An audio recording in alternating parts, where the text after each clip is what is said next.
ফাঁসি মানে না, করিম দলার বহিষ্কার, অবৈধ বহিষ্কার মানি না, মানব না, মানি না। Direct action, direct action.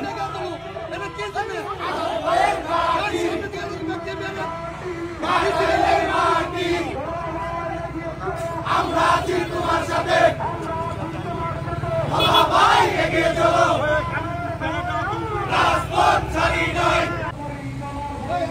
মানি না, মানব না, করিম দলার বহিষ্কার, এগিয়ে চলো, রাজপথ ছাড়ি নাই, যোগ দিন, সফল করুন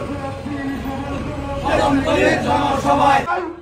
প্রিয় বন্ধুরা আমার, কারাইল উপজেলা বিএনপির 3 বারের নির্বাচিত সাধারণ সম্পাদক আখম রজল করিম সাহেব, কারাইল পৌর বিএনপির সাবেক 2 বারের নির্বাচিত রাজপথের অগ্নিপুরুষ আমার চৌধুরী নেতা ফারুক হোসেন থানাকে অবৈধভাবে বহিষ্কার কারণে আমি তীব্র নিন্দা প্রতিবাদ জানাচ্ছি।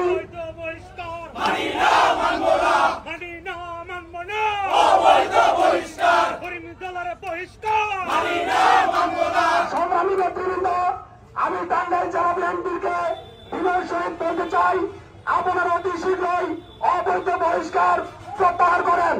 যারা 30-40 বছর যাবৎ ঘাটাইলের রাজনীতিতে সম্পৃক্ত, ঘাটাইলের আন্দোলন সংগ্রামে যাদের আমরা দেখেছি এই রাজপথে আন্দোলন করতে গিয়ে খুনি হাসিনা, ফেসিস হাসিনার বিরুদ্ধে রাজপথে থাকতে গিয়ে শত শত মামলা নির্যাতন সহ্য করেছে, আজকে তাদেরকে অবৈধভাবে বহিষ্কার করা হচ্ছে। আমরা বিএনপির ঊর্ধ্বতন কর্মকর্তা এবং নেতৃবৃন্দর কাছে দৃষ্টি আকর্ষণ করে বলতে চাই, আমাদের নেতা তারেক রহমান বলেছেন মিছিলের ফাঁকা শেষ ব্যক্তিটি রাজনীতি পরিচয় পাবে।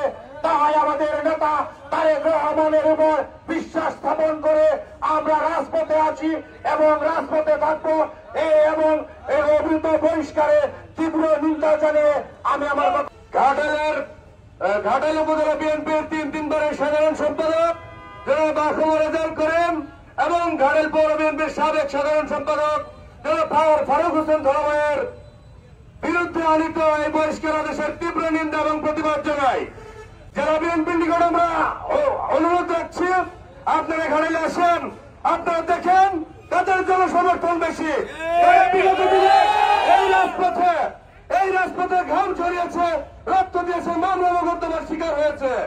শহীদ জিয়াউর রহমানের আদর্শকে বুকে লালন করে যারা অন্য কোন রাজনৈতিক আদর্শের সাথে আপোষ করে নাই, যারা ভেঙে গেছে, মচকায় নাই, তারা আজকে বিএনপির পদ প্রতিনিধিত্ব না পাইলেও তারা বিএনপি করে, তারা তারেক রহমানের আদর্শ বিশ্বাস করে, জিয়াউর রহমানের আদর্শ বিশ্বাস করে, কিন্তু তাদেরকে পদ নাই, তারপরেও তাদেরকে বহিষ্কার করে যে অপমান করা হচ্ছে, এই অপমান আল্লাহ সহ্য করবে না। মনে রাখবেন, আপনারা সিনিয়র নেতৃবৃন্দ আছেন, একটিবারের জন্য চেষ্টা করেন নাই ঘাটাইলে কি হয়েছে। বিগত 2 বছর যাবৎ ঘাটাইলে কেন শান্তি সৃষ্টি হয়েছে বিএনপির মধ্যে। আমি মনে করি ঘাটাইল উপজেলা বিএনপি মনে করে আপনাদের মধ্যে সকল দোষ, আপনারা সিন্ডিকেট করে ঘাটাইল বিএনপিকে বিভক্ত করে